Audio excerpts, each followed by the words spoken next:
Michael. Thanks also Ainara and the people from Technalia for inviting me to this seminar workshop. I mean, it's a shame that I cannot be there in Donostia with you, but next time, I guess.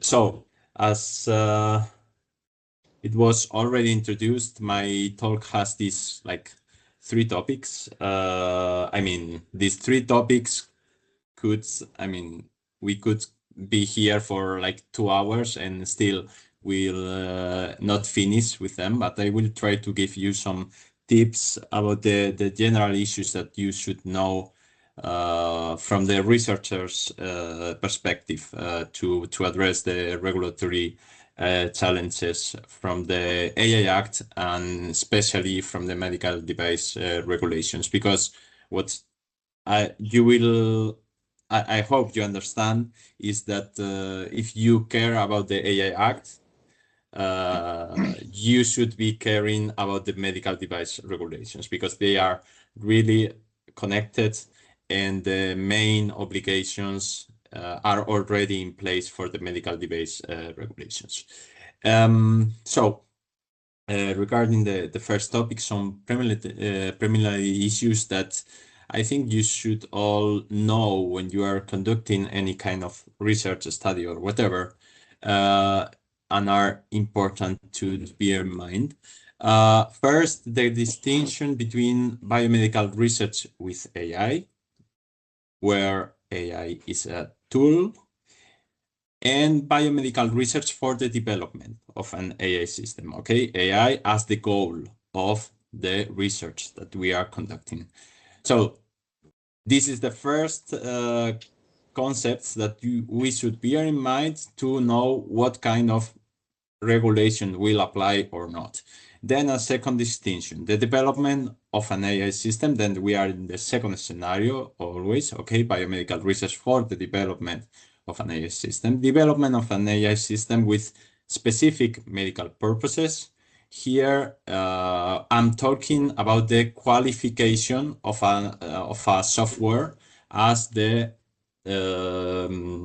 definition of the MDR or the IVDR put into the regulation. We will go deeper into that, and then the development of an AI system with other health-related purposes.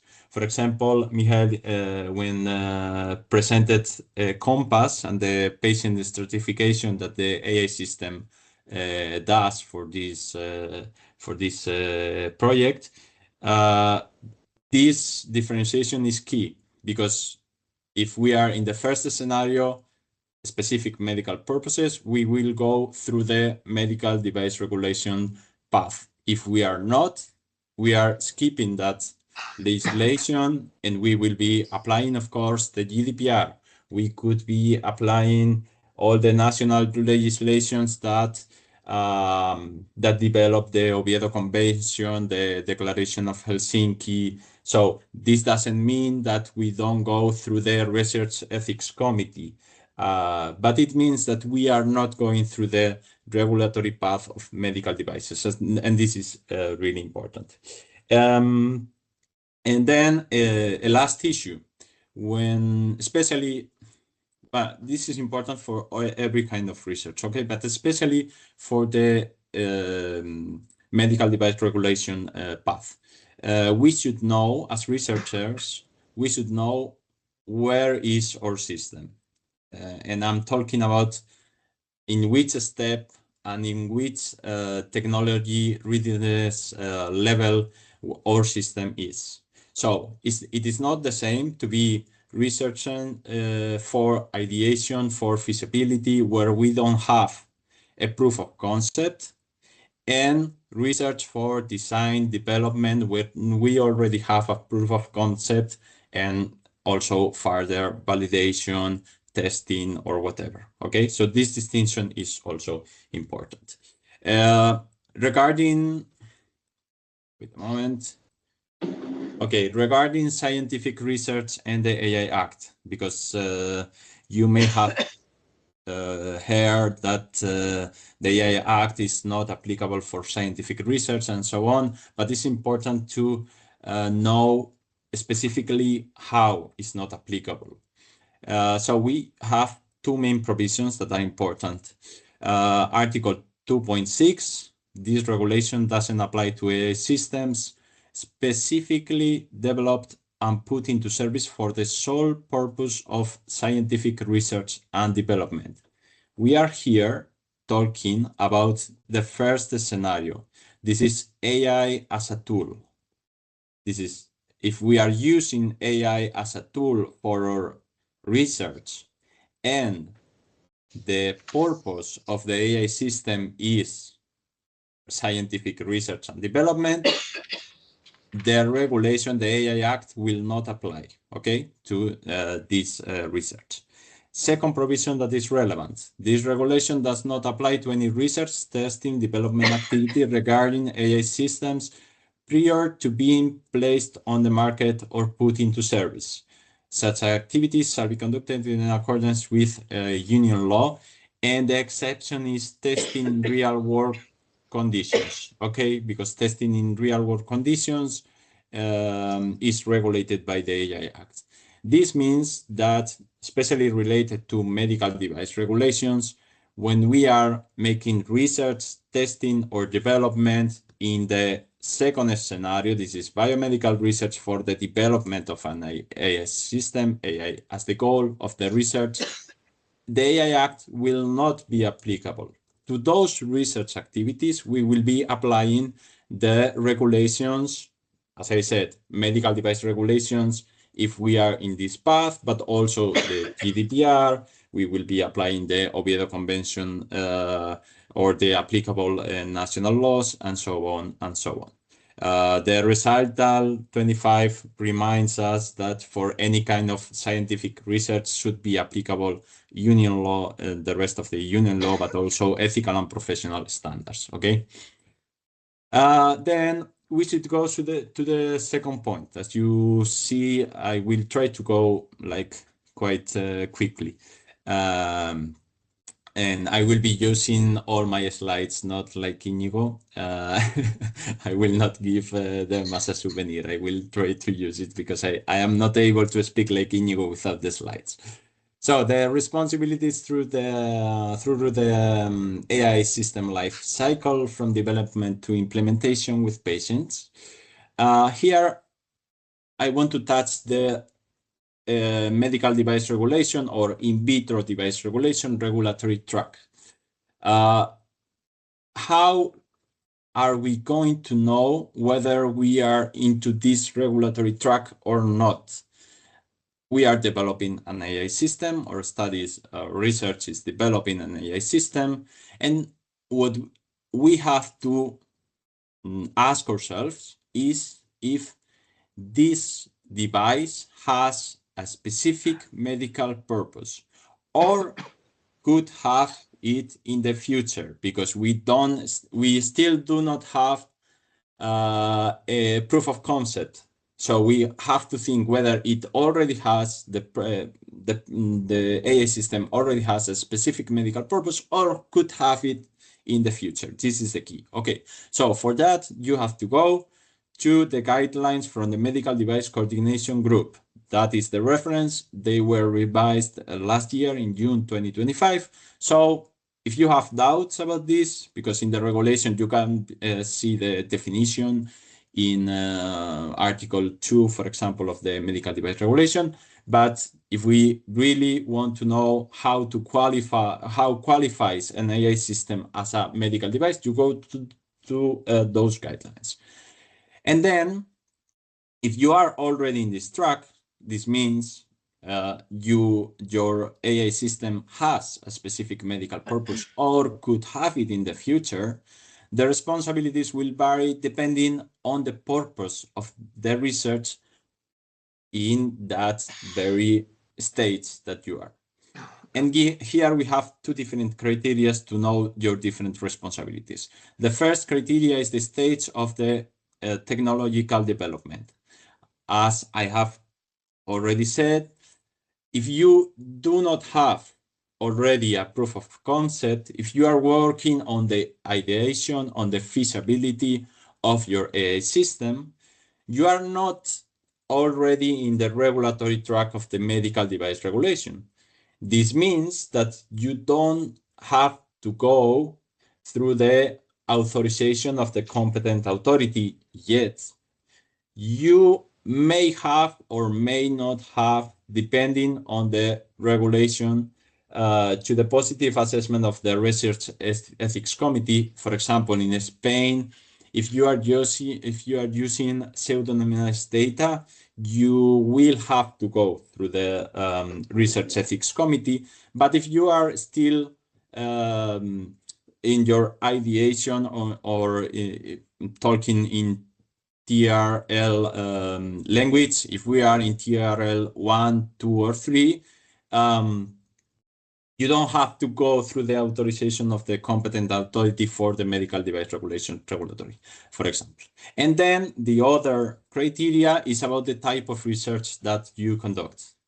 Feasibility testing with retrospective data sets, or maybe you are already at further stage making clinical investigation with participation of human subjects. Here, for the first scenario, you may not need consent of the participants because those retrospective data sets, maybe they are already anonymized and therefore you don't need consent. Maybe they are pseudonymized, but the use of those secondary use of the data for retrospective use, it's already allowed by the GDPR and the national legislation, so you don't need consent. And then when you are conducting a clinical investigation, there for sure you need consent as such. You need other aspects of the medical device regulation that are, but I will not go further on this, but I think this is a bit helpful. And then we are going even further, and we are trying to see here what are the responsibilities in the AI system life cycle for the AI Act, but I will try to explain also because it works really in the same way for the MDR, for the medical device regulation. So we have a clear line here between the system pre-commercialization stage before to be placed on the market and after, once it's marked as CE product. Okay, so here we have the comparison to the FDA total product life cycle, where conception, design, development, and validation are previous stages from to be placed in the market, and then access, marketing, and monitoring. So the key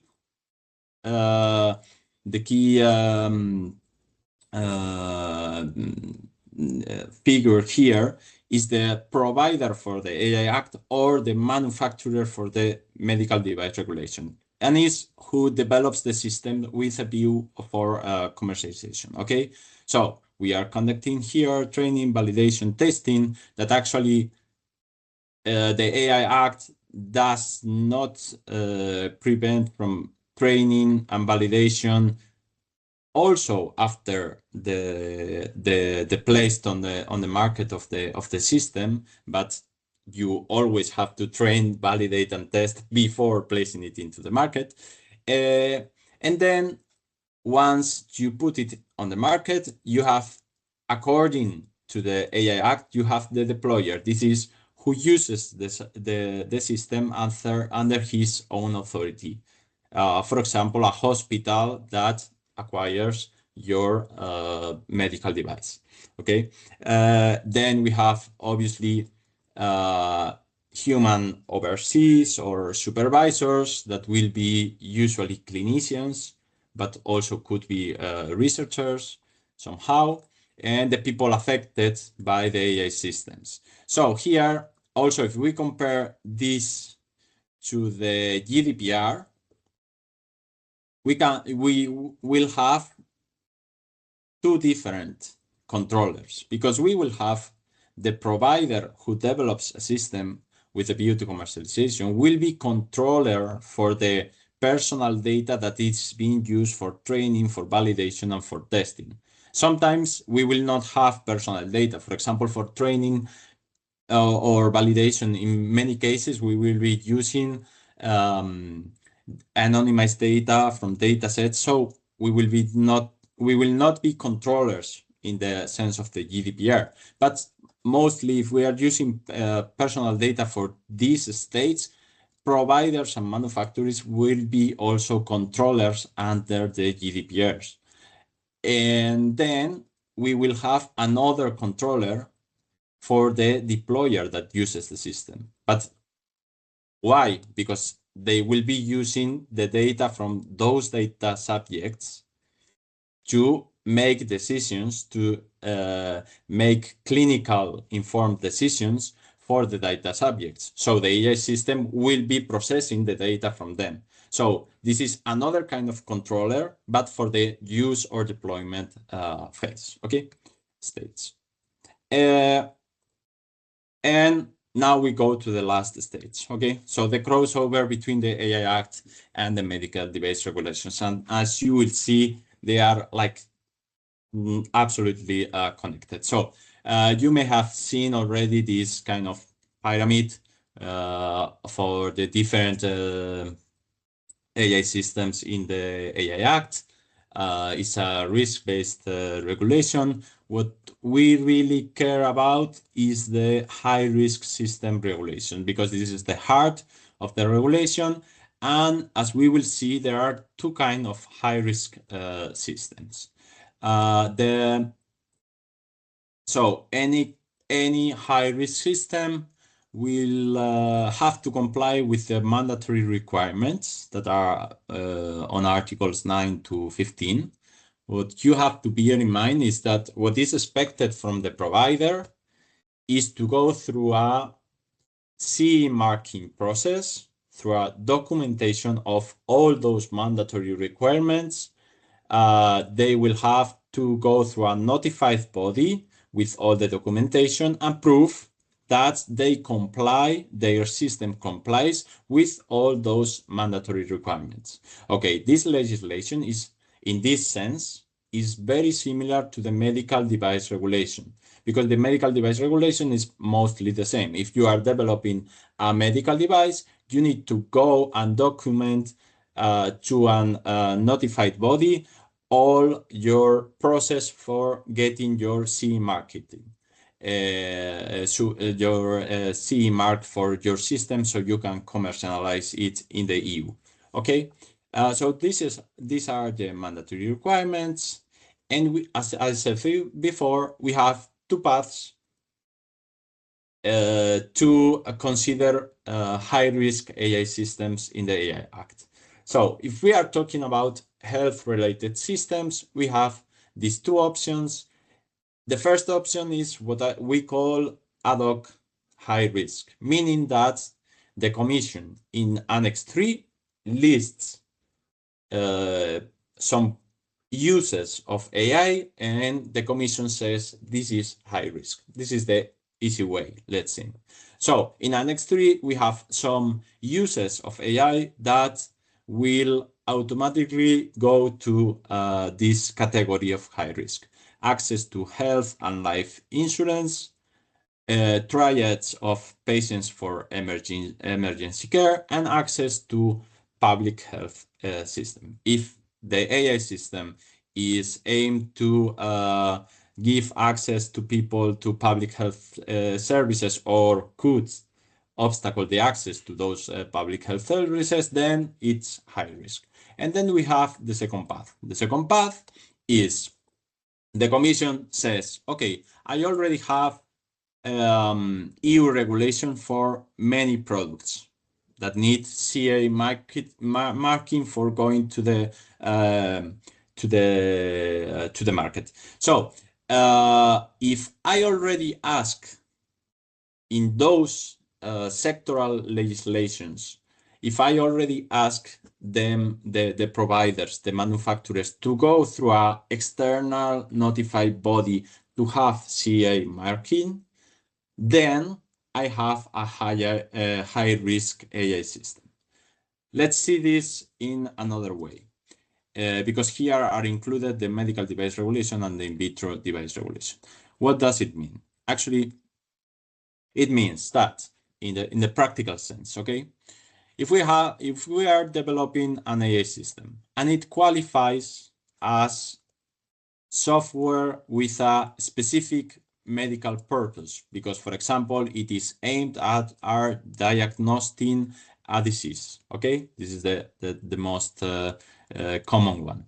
So we are qualified, or system is qualified as a medical device. Then we have to go to the classification. If the classification requires to undergo a third-party conformity assessment, this is to go to a notified body to show all our documentation that is compliant with the regulation, then we have a high-risk medical device. And this is I will not go further because I don't have time, but this is in Rule 11. As I said, this is all developed in the medical device coordination group guidelines, so you can go through that. So this is also applicable for the in vitro device regulation. You have another kind of classification, but it's mostly the same.